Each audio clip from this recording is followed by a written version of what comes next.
প্রধান উপপ্রধান নয়, এক পঞ্চায়েত সচিবের মর্জি মাফিকে চলছে পঞ্চায়েতের কাজকর্ম। সমূহ সমস্যায় গ্রামবাসীরা, রাগে ক্ষোভে ফুঁসছে দুর্গাপুর পঞ্চায়েতের বাসিন্দারা। দীর্ঘদিন যাবৎ বক্সনগর ব্লকের অন্তর্গত দুর্গাপুর গ্রাম পঞ্চায়েতটি কর্মীর স্বল্পতায় ভুগছে। পঞ্চায়েতে নেই কোনো আরপিএম বা জিআরএস। একজন ভারপ্রাপ্ত সচিব থাকলেও প্রায়শই দেখা মেলে না তার। অভিযোগ, কর্তব্যরত পঞ্চায়েত সচিব অভিজিৎ মজুমদার পঞ্চায়েতে এসে ব্লকে যাওয়ার নাম করে পঞ্চায়েতে তালা ঝুলিয়ে চলে যান। সেক্ষেত্রে গ্রামবাসীরা পঞ্চায়েত থেকে বিভিন্ন পরিষেবা নিতে এসে খালি হাতেই ফিরে যেতে হচ্ছে। দীর্ঘদিন যাবৎ এই ধরনের সমস্যা চলতে থাকলেও এতে কর্ণপাতই করছে না সচিব মহোদয়। তার অজুহাত একটাই, ব্লকে আছেন। কিন্তু প্রশ্ন হচ্ছে, আদৌ কি তিনি ব্লকে থাকেন নাকি ব্লকের নাম করে অন্য কোথাও ব্যস্ত থাকেন?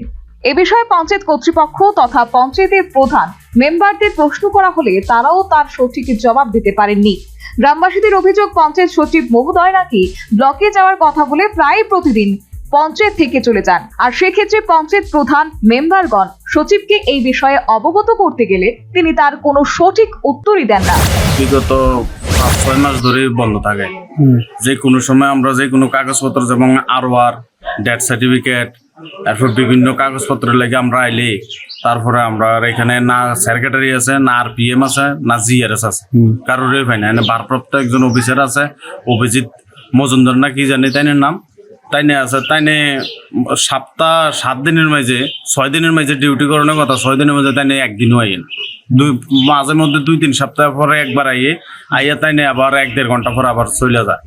কিন্তু আমরা তারপরে গ্রামের প্রধান মেম্বার সবাই জানানো হয়েছে, তারা অনেকবার করে তাইনের বুঝাইছে, অনেকবার করে রিকোয়েস্ট করছে যে মানুষের ফেসিলিটি এইভাবে হইলে কেমনে চলবো। তারার কথাও তাইনে শোনে না, তাইনের মর্জি মতো। বিগত দীর্ঘ মাস যাবৎ চলতে থাকা এই সমস্যার কারণে জন্ম মৃত্যু সংক্রান্ত নথিপত্র থেকে শুরু করে প্রাত্যহিক প্রয়োজনীয় কাগজপত্র সংগ্রহ করার ক্ষেত্রে প্রতিনিয়তই সমস্যায় পড়তে হচ্ছে গ্রামবাসীদের। কিন্তু এই নিয়ে সংশ্লিষ্ট প্রশাসনের কোনো হেলদোল নেই। Bureau report, news vanguard.